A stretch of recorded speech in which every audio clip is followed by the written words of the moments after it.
Hey everyone, I'm Bren. This week I'm going to share with you two issues I've had in my container garden and how I'm going to try and solve these problems, hopefully with a little bit of help from you. Also, I'm going to go through some tips when it comes to growing those summer favourites, sunflowers. Plus, I have an announcement about my small business, Bren's Blooms. So please just sit back and relax for a few minutes and let's get into it now. Can you see that burst of yellow down the back?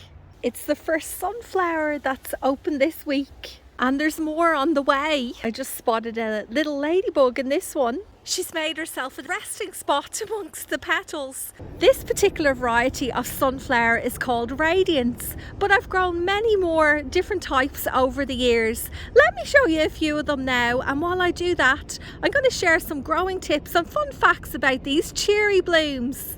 Sunflowers come in many different colours, heights and form. I always try to have at least a few growing in my garden every summer. They are an annual flower, so they complete their life cycle in one growing season. Easy to grow from seed, they can be direct sown into your garden bed in a sunny location, or start them off in trays and then transplant them out into your garden after a few weeks. They're a great cut flower to add into arrangements. I harvest when the first petals have started to open, which will help to extend the vase life by a few extra days. What you're looking at here is a multi-stemmed or multi-headed variety which produces many side branches containing these gorgeous blooms. In this patch I've got a mix of varieties, but they're mostly Evening Sun, a multi-headed sunflower which comes in different shades of orange, bronze and red. If you're growing in a small space, Evening Sun can have a high impact in a large container. Sunflowers are also great for attracting pollinators in your garden, as you can see here with some bees all over them. Interestingly, sunflowers are made up of hundreds of individual flowers in the centre, as opposed to what some may believe to be only one large bloom. Did you know that young sunflowers exhibit heliotropism, meaning they follow the sun across the sky? But as they mature, the flower heads generally face east. And finally, fun fact, the world record for the tallest sunflower is over 30 feet tall. Can you believe it? And while those vibrant sunflowers are going to add a beautiful pop of yellow to my bouquets, I have these snapdragons which are going to add to the rainbow. I've actually got a lot more cut flowers around the garden that are budding up nicely and they're about to burst into bloom. So I have a bit of an announcement to make. I would say in the next 2 weeks I am going to be starting to sell my flowers again at Tarmore Garden Centre every Friday. Back to showing you some of the cut flowers which are close to harvesting. Like here I have this bed of statice. I've got multiple patches of Feverview both in the back and front garden. Like, look at that, they're almost ready to harvest. Plenty of buds. Oh, I love this as a filler flower and it smells beautiful too. There's the start of the dahlias and then this bed of lilies, and actually I've already had one open up. I've had a couple of issues this week over here in the container garden. I'll show you them first, and then after we'll take a look at how well the other plants are going. So we're going to start off here with this eggplant labelled Supre. A couple of days ago I noticed that there was a bit of damage on some of the foliage. Like here it looks like something has munched away on the leaf. And then up here too, there's something happening. Now, I haven't quite figured out what this is all about. So maybe if any of you have an idea, if you could just let me know in the comments. I have checked the back of the foliage and there doesn't seem to be anything hiding underneath. I'm not quite sure what could have done this damage. However, I think I've got an idea with what's going on here potentially. So I noticed that there was a 28 spotted potato beetle on this plant.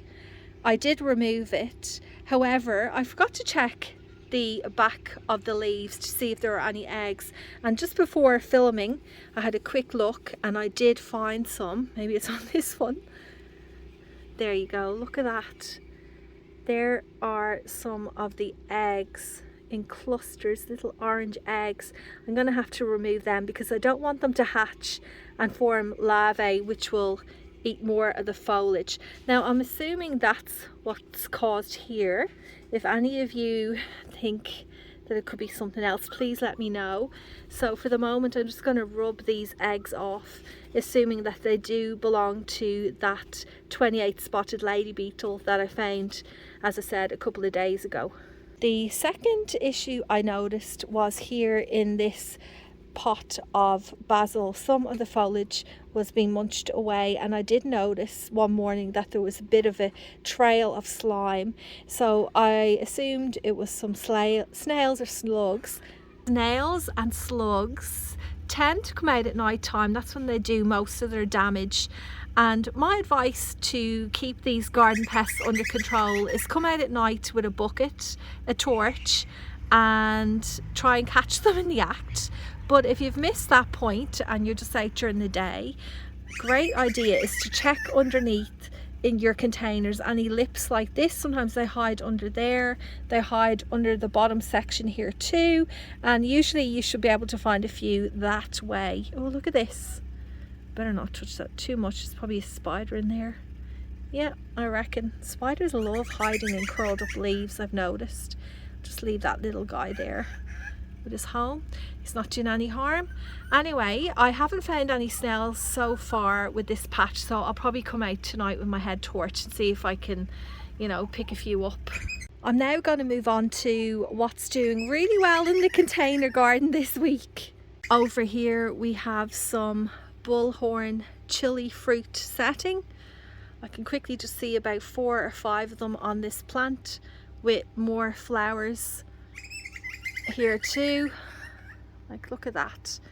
I'm hoping now this is going to be a success, growing this edible in a container. And right beside it I have its little buddy, exact same variety, with some flower set on it too, or fruit set I should say.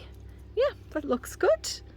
The flowers that I've got growing in here are exploding in growth. These are the little hot pink petunias and the salvias. Actually, I just found a little caterpillar in here. Now, I know most of the time when we see caterpillars, at least I do, I kind of freak out because I know they're eating something. Like here, this one looks like it got stuck into some of the petals of this salvia flower. But I also need to remember that caterpillars are an important part of the ecosystem too, aren't they? I mean, this could be food for some passing bird. I probably shouldn't say that, but hopefully it will be able to live its full life and turn into a beautiful butterfly. I still haven't moved around the containers yet. I was saying that I wanted to move this tomato plant away from the electrical box, but look what's going on. Lots of flowers. Hopefully we'll get heaps of tomatoes from here soon. Lots more petunias, calendula, and this other pretty petunia down here, a really deep coloured purple. I don't think I showed you this one last week. And then I've got the 2 $1 rescue plants that were looking very yellow last Friday. They are starting to, you know, get more of a deeper colour there, lovely green. I have given it a liquid feed with some seaweed solution.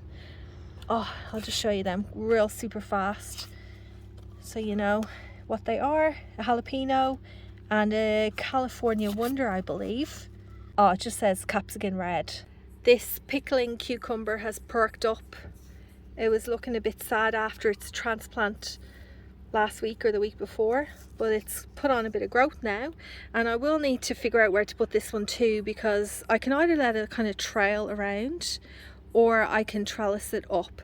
I think I'll probably pick the upwards vertical growth rather than just letting it, you know, wander around here, because I don't want the place to look too messy and out of control.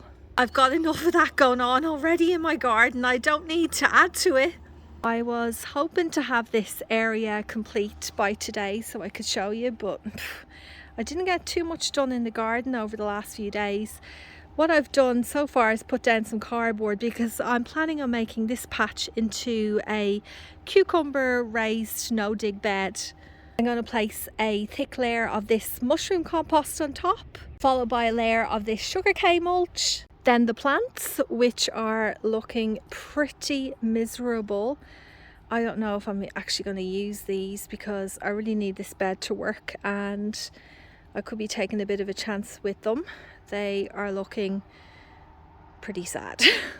I think I might just start fresh all over again. I'll either sow some more seeds or go to the garden centre and purchase some lovely healthy seedlings. Don't get me wrong, like, I'm all for trying to save and rescue plants. However, I feel like I need to be smart when it comes to when I choose to do this. Like here, for example, these will be the main cucumbers that I'll be picking this summer for my family. Now, if I choose to go ahead with these plants, I am taking a bit of a risk that they may not survive. And if that happens, it just means I'm going to be a few weeks behind when it comes to harvest time. Now, while these don't cost much money because I can just sow more seeds, it will cost me time, and I guess inevitably it will cost me money, because if I'm not picking cucumbers for my patch, I'm going to be spending money at the supermarket purchasing them. Anyway, regardless of what I do, hopefully I'll have this area finished by next Friday so I can show you.